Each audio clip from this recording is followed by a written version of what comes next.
أعوذ بالله من الشيطان الرجيم. بسم الله الرحمن الرحيم. هل أتاك حديث الغاشية وجوه يومئذ خاشعة عاملة ناصبة تصلى نارا حامية تسقى من عين آنية ليس لهم طعام إلا من ضريع لا يسمن ولا يغني من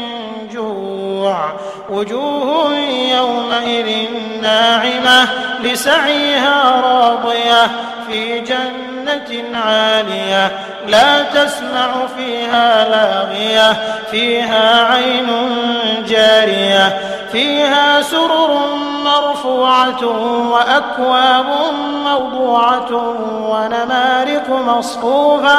وزرابي مبثوثة أفلا ينظرون إلى الإبل كيف خلقت وإلى السماء كيف رفعت وإلى الجبال كيف نصبت وإلى الأرض كيف سطحت فذكر إنما أنت مذكر لست عليهم بمسيطر إلا من تولى وكفر فيعذبه الله العذاب الأكبر إن إلينا إيابهم ثم إن علينا حسابهم.